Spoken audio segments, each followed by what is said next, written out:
तर मंडळी, ही रेसिपी दिसायला जेवढी युनिक दिसते आहे ना, तेवढी ही टेस्टलासुद्धा युनिक आहे. म्हणजे अप्रतिम टेस्ट आणि काहीतरी वेगळी टेस्ट येते या रेसिपीला.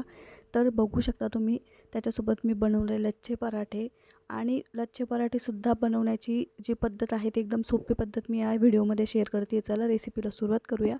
तर एका पॅनमध्ये आपण खडे मसाले ड्राय रोस्ट करून घ्यायचे आहेत. तर बघू शकता यामध्ये मी घातलेलं आहे दालचिनी, चक्रीफूल, लवंग, मिरे.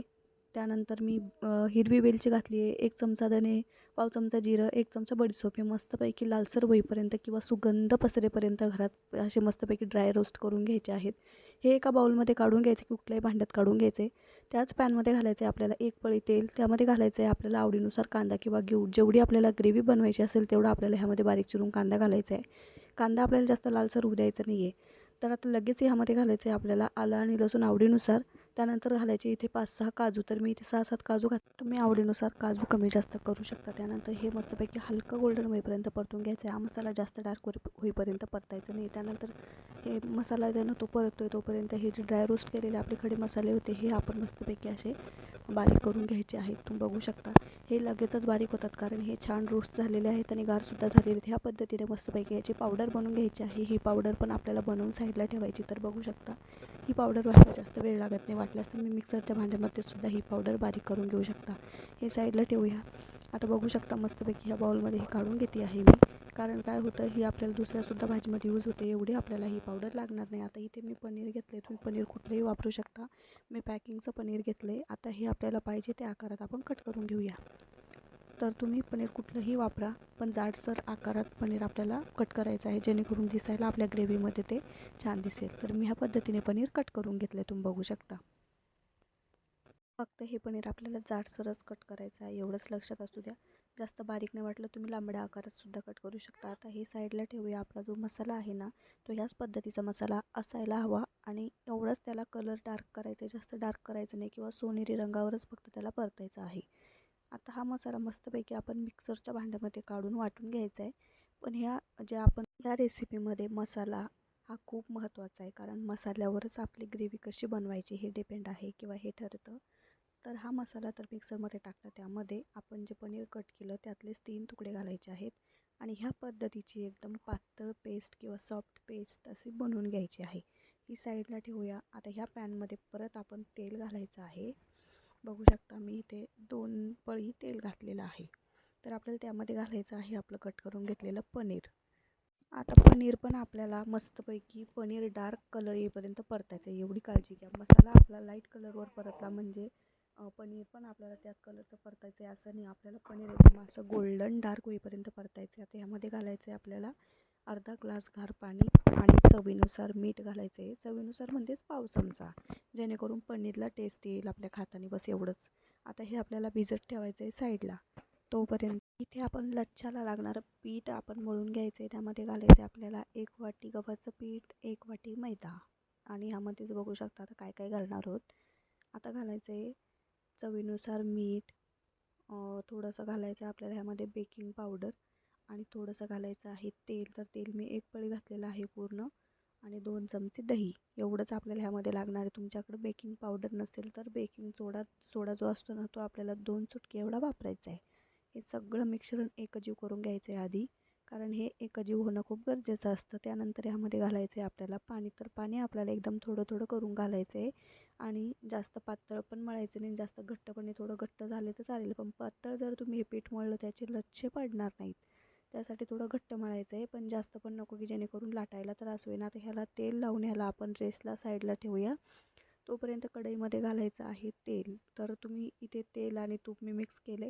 तर तुम्ही पूर्ण तेल किंवा पूर्ण तुपाचा सुद्धा वापर करू शकता. आता तेजपान टाकले मी ह्यामध्ये आणि घालायची उभी लांबसडक चिरलेली हिरवी मिरची. तर मिरचीतच आपली याची भाजी तिखट होणार आहे. वाटलं तर थोडे मिरे जे आहेत ना आपण वाटण वाटलेलं त्यामध्ये मिरे तुम्ही जास्त घालू शकता, पण जास्त गरम नको म्हणून खडे मसाले मी कमी घातले, मिरची जास्त घातली. आता यामध्ये मसाला पण आपला वाटून घेतलेला घातला, छान मिक्स केलं आणि झाकण ठेवून ह्याला जवळपास 2 ते 3 मिनिटसाठी आपल्याला मस्तपैकी शिजून द्यायचे कारण हा मसाला उडत असतो त्यामुळे पण आणि शिजायला पण लवकर मदत होते मसाला. तेल सुटल्यानंतर ह्यामध्ये घालायचे फेटून घेतलेलं अर्धी वाटी दही आणि आता मस्तपैकी परत ह्याला मिक्स करायचं आहे. मिक्स केल्यानंतर थोडंसं आपलं दही जळेपर्यंत मसाल्यात मिक्स होईपर्यंत मस्तपैकी परतत राहायचं आहे. आणि ह्याचा छान सुगंध येतो बरं का. वेगवेगळे सुगंध येतात. जसं जसं आपण ह्यामध्ये ॲड करतो मसाले तसे याचे सुगंध बदलतात. आता ह्यामध्ये घालायचं आहे जाड जाड चिरलेलं टोमॅटो आणि कांदा. तर ह्यामध्ये तुम्ही बेडगी मिरचीचा सुद्धा वापर करू शकता. आता ही इथे मी घातली आहे दुधावरची फ्रेश साय. तर ही साय मी थोडीशी अशी चमच्याने पेटून घेतली होती. आता बघू शकता हे सुद्धा आपल्याला त्याच्यातलं तेल बाहेर पडेपर्यंत आपल्याला हे परतत राहायचं आहे. ह्या पद्धतीने बघू शकता. आता असंच आपल्याला मसाल्याचं टेक्स्चर पाहिजे आणि ह्यामध्ये थोडंसंच पाणी घालायचं आहे. तुम्हाला वाटलं तर तुम्ही जास्तसुद्धा पाण्याचा वापर करू शकता. पण आपल्याला जर का एकदम ढाबा स्टाईल किंवा हॉटेल स्टाईल भाजी बनवायची असेल तर ह्याची जी ग्रेव्ही आहे ना ती थोडीशी थिकच असते. आणि टोमॅटो कांदा अर्धवटच शिजवायचा आहे. त्यामुळे आपल्याला ही जास्त प्रोसेस करण्याची गरज नाही. आता ह्यामध्ये टाकायचं आपल्याला मस्तपैकी पनीर मिक्स केल्यानंतर घालायचं आहे. थोडासा कोथिंबीर, चवीनुसार मीठ घालायचं आहे. आणि मसाला जो तयार केला होता तो मी अर्धा चमचा आणि थोडासा अजून मसाला वापरते आहे. तुम्ही वाटलं तर जास्तसुद्धा वापरू शकता. पण जास्त मसाले यामध्ये घालण्याची गरज नाही. तशीच याला खूप भारी टेस्ट येते. आता बघू शकता मस्तपैकी असा सुगंध सुटायला लागला आहे भाजीचा घरामध्ये. आणि जवळपास भाजी आपली तयारच झाली आहे. तुम्ही बघू शकता सगळीकडनं तेल सुटलं आहे भाजीला. म्हणजे आपली भाजी एकदम रेडी आहे. आता आपल्याला ही भाजी साईडला ठेवायची आणि जे आपलं लच्छाचं पीठ होतं ना ते पीठ आता तयार आहे. तर हे पीठ आपल्याला एकदा मळून घ्यायचं आहे. 2 ते 3 मिनिट एकदम सॉफ्ट असं पीठ होतं हे. कारण त्यामध्ये बेकिंग सोडा वगैरे पावडर टाकलेली असती. त्यामुळे तुमच्याकडे बेकिंग पावडर नसेल तर सोडा टाका. आणि बघू शकता ह्या पद्धतीचं पीठ आपलं मळलेलं पाहिजे. एकदम सॉफ्ट झालं आहे. आता आपल्याला ह्याची गोळी घ्यायची आहे आणि आपण चपाती लाटतो ना सेम तशीच चपाती लाटून घ्यायची आहे. पण असं आतल्या साईडने फोल्ड करत करत आपल्याला उंडा तयार करायची किंवा गोळा तयार करायचा आहे. आणि असं मस्तपैकी त्याची चपाती लाटून घ्यायची आहे. या पद्धतीने बघू शकता. अशी चपाती किंवा पोळी म्हणतात ती लाटून घ्यायची आहे. आणि या पद्धतीने कटरने त्याला असे कट मारायचे आहेत. कटर किंवा हे पिझ्झा कटर आहे. तुम्ही कुठलंही ह्याला जे आवडेल ना चमचा घ्या, सुरी घ्या किंवा हे पिझ्झा कटर घ्या काही पण चालेल. आणि ह्या पद्धतीने मस्तपैकी पातळ जेवढं पातळ तुम्ही ह्याला कट करणार ना तेवढे तुमचे जास्त लच्छे पडतील आणि दिसायला छान दिसतील. तर मी ह्या पद्धतीने कट मारून घेतलेत. तुम्ही बघू शकता. असंच ह्या पद्धतीचं करायचं आहे. तुम्ही जर का मैद्याचं केलं तर अजून जास्त लच्छे पडतील तुमचे. पण आपल्याला एवढा पण मैदा खायचा नाही.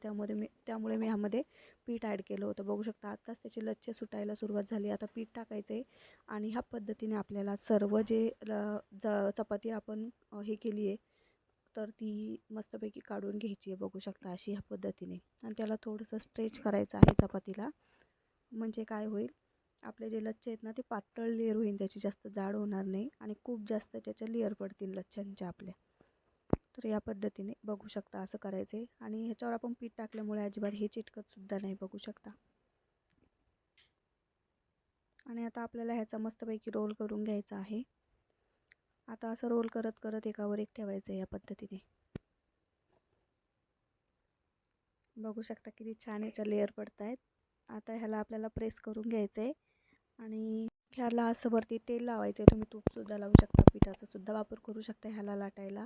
पण ह्याला काही जास्त चिटकण्यासारखं नव्हतं. त्याच्यामुळे मी असं मस्तपैकी थोडंसं तेल लावूनच ह्याला असं लाटून घेतलं. पण लाटताना एक काळजी घ्यायची ह्याला जास्त दाबायचं नाही किंवा प्रेस करायचं नाही. हलक्या हाताने ह्याला लाटून घ्यायचं आहे. आता एका पॅनवर किंवा तेल आणि आपल्याला हा लच्छा टाकायचा आहे छानपैकी. पण थोडासा जास्त वापर करा आपल्या तेलाचा किंवा तुपाचा जो आहे तो. आणि आता हा लच्छा आपल्याला ह्याच्यावर घालायचा आहे. तर मी दोन्ही लच्छे जे आहेत ना ॲट ए टाईम टाकणार आहे. कारण ह्याच्यावर बसतात दोन्ही लच्छे. त्यामुळे तुमचा तवा छोटा असेल तर तुम्ही एकच लच्छा टाका किंवा मोठा असेल तर 3सुद्धा ॲट ए टाईम शेकू शकता.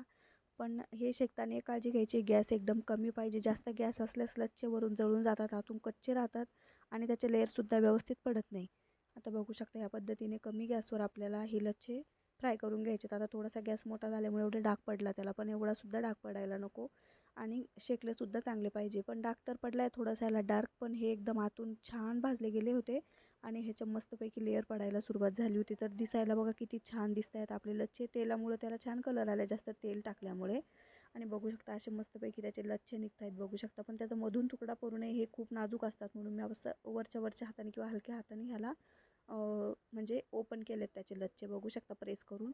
आणि आपली जी भाजी आहे ती तर अप्रतिम झाली होती. विचारूच नका. जर असं जेवण आपण घरात बनवलं तर काय आपली फॅमिली खुश होणार नाही सांगा तुम्ही. माझ्या मिस्टरांना तर खरोखर सांगते मला जेव्हापासनं मी रेसिपी चालू केलेत यूट्यूबवर तेव्हापासनं मी आवडीने जेवण बनवायला लागले अजून जास्त किंवा ज्या रेसिपीज मला येतसुद्धा नव्हत्या त्या रेसिपी मी करायला लागले आणि त्यामध्ये अजिबात मी कधीच फेल गेले नाही. त्यांना आवडेल अशीच रेसिपी झाली किंवा जेवण झालं. कुठलीही गोष्ट मनापासून बनवली तर खरोखर खूप छान होते. तुम्ही पण